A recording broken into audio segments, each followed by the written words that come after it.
Bismillahirrahmanirrahim. Assalamualaikum warahmatullahi wabarakatuh. Alhamdulillah. Alhamdulillahirabbil alamin.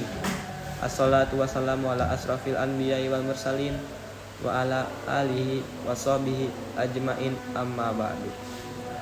Segala puji bagi Allah Subhanahu wa taala yang telah memberikan kita nikmat iman, nikmat Islam, nikmat panjang umur serta nikmat kesehatan.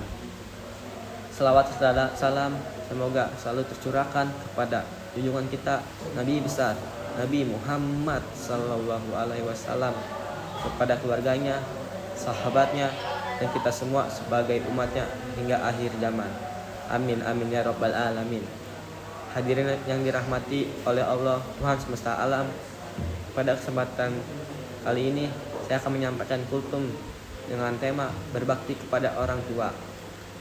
Hadirin yang dirahmati oleh Allah Subhanahu wa taala, Tuhan semesta alam, dalam Islam, berbakti kepada orang tua merupakan salah satu amalan yang sangat mulia.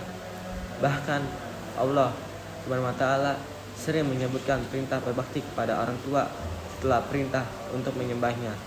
Allah Subhanahu wa taala berfirman dalam Al-Qur'an surah Al-Isra ayat 23 yang berbunyi, Bismillahirrahmanirrahim. Wa qada rabbuka alla ta'budu illa iyyahu wa bil walidaini ihsana. Shadaqallahul azim. Yang artinya, dan Tuhanmu telah memerintahkan agar kamu jangan menyembah selain Dia dan hendaklah berbuat baik kepada kedua orang tua. Ayat ini menunjukkan bahwa setelah kewajiban menyembah Allah, kewajiban berikutnya yang paling utama adalah berbuat baik kepada orang tua.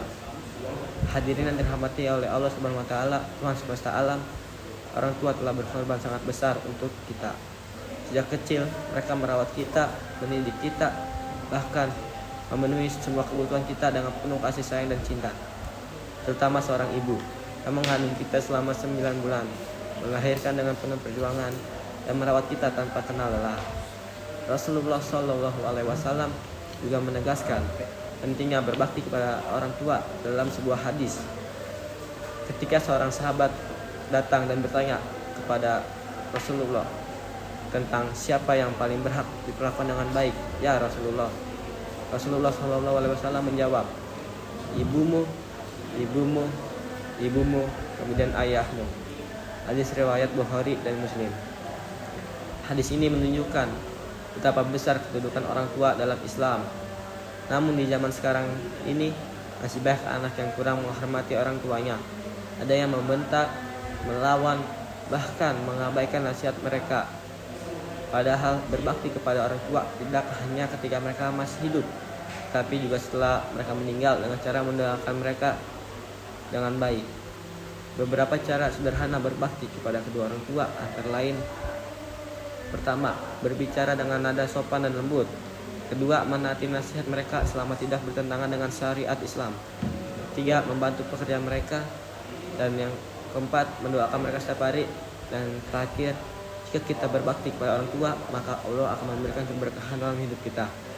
Hadirin yang dirahmati oleh Allah Subhanahu wa taala, Tuhan semesta alam, dari penjelasan tadi dapat kita simpulkan bahwa berbakti kepada orang tua adalah kewajiban setiap anak. Jangan sampai kita menyakiti hati mereka, karena ridha Allah tergantung pada ridha orang tua. Rasulullah Shallallahu alaihi wasallam bersabda, ridha Allah tergantung ridha orang tua, dan murka Allah tergantung pada murka orang tua. Hadis riwayat Tirmizi. Semoga kita semua menjadi anak yang selalu menghormati, menyayangi, dan membahagiakan orang tua kita. Amin amin ya rabbal alamin. Wassalamualaikum warahmatullahi wabarakatuh.